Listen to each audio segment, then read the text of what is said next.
Professor Hojo, the most sympathetic and helpful researcher that I have ever seen in my entire life. That not only cares about his patients' well-being, but also actively works towards the advancement of society by researching and developing new cures for any diseases in the world, alongside his fellow and very friendly researchers, with the objective to make everyone smile and live happy lives. And I can't do this anymore.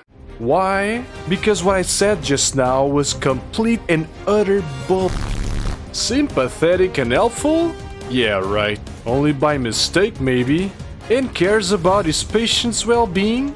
That man doesn't even have patients in the first place. Only subjects to experiment on.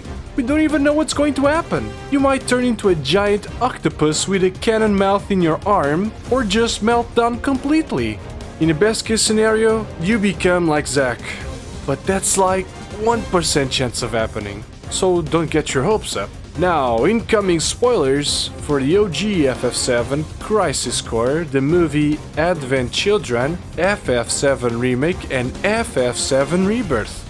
Maybe I should have warned you a little sooner. Ah, well, we're here now. So, as I was saying, Professor Hojo is a that should be sliced in 3 million pieces, then thrown into a volcano and be obliterated until there's nothing left.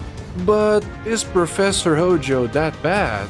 Does he really deserve the hate? Yes. Yes, he does. But even so, he is a very important character to the story. It needs to be there. What do I mean by this, you might ask? It's simple. Hojo, the man, is a complete garbage of a person. Yet, as a character to the story, he is a necessity and very much welcome. Why is he a welcome necessity to the story? Because he is the main character responsible for all the tragedy that befell in the world of FF7. And although he is not the only one to blame, he is the most responsible by far. It all started at the moment that the being known as Jenova was discovered by a team of scientists led by Professor Gast. Unfortunately, it was mistaken by an ancient at the time, but until it was correctly analyzed, the Jenova project was created, as plans were made to extract its cells to be spread out to other living beings, with the purpose to take control of the power of the ancients and finally be able to find the legendary and fabled Promised Land. But other uses were found for the cells of Jenova. Because of its properties, a new, enhanced, and stronger race of soldiers could be born. Soldiers who know that the new given power is not a shield to protect the useless, but in reality, a weapon to empower the worthy. Thus, the soldier program was created, and the very first successful soldier was born. His name was Sephiroth. But by the time it was found out what Jenova really was, it was too late. Hojo's desire and thirst for unknown knowledge were already beyond the expectations of what everyone could possibly imagine. Because this man would do anything, and I mean anything, that would get him closer to understand all about Jenova. Nothing was off limits, and everything was permitted. Quite literally. If it was alive, it would most likely be injected with Jenova cells. Oh, is that the famous human species? Also known as Homo sapiens that I heard so much about? Let's inject it with Jenova cells and see what happens. Oh, is that a dog? Inject it with Jenova cells too. Is that a cat? Jenova cells. It walks on 4 legs? Jenova cells. Is that a plant? Jenova cells. Is that a dinosaur? Jenova cells. But also make its lower body have road wheels like a tank. Just because. Shinra even gave this man his own space at the headquarters with all the resources at his disposal and almost unlimited authority, and provided him with various precious experiments for his, as he says, important work.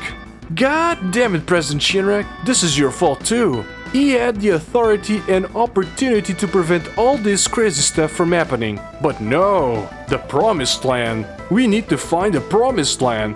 Boundless Mako energy everywhere. Neo Midgar. I want everything! What's that? The soldier program is not only extremely dangerous for the candidates that can lose their minds, but it also makes their bodies degrade, which means they die sooner? Don't bother me with small details, because progress requires sacrifice.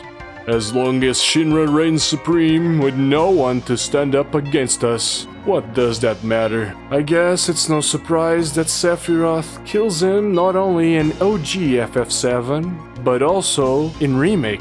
And you could say he still resents the president for what he should have done, but didn't in the first place.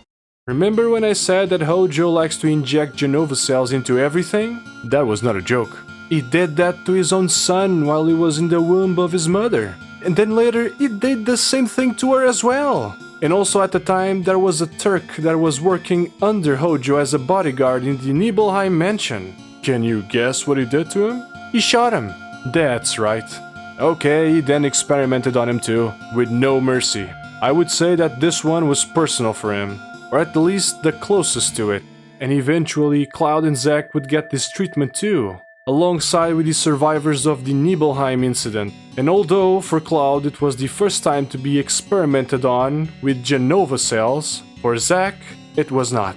Where Cloud, who would not be able to sustain the mental burden of these experiments, had to go through severe pain and trauma and receive numerous help from others just to get his true self back, Zack, on the other hand, had no problem right at the moment that he woke up from the 4-year slumber on their tanks. It's nothing against Cloud. The procedure, by itself, was supposed to make him a Sephiroth clone in the first place. The fact that he survived that is already praiseworthy. But Zack Fair is just built different. It's just how it is. Well, with all that experiment and Jenova cells spread around, as time passed and more crises rose after the reunion at the Northern Crater incident, it was finally time to put an end to this mad scientist and get him to atone for the sins that he committed all that time ago that led the world to be in a state of complete chaos. However, in the face of his imminent annihilation, there was still one person in the whole wide world that had yet to be experimented on and injected by Jenova cells, Hojo himself. And so, as Cloud and the party face off against the green Hojo, that then melts and after transforms into a type of an alien creature, Professor Hojo eventually meets his end, with no remorse or regret for the life that he lived. Perhaps only sorry that he didn't took over the Jenova project sooner. With that said, thank you for watching this video up until now. Despite all the others out there, I really do appreciate it. I hope you have a good day. Take care and stay safe, everyone.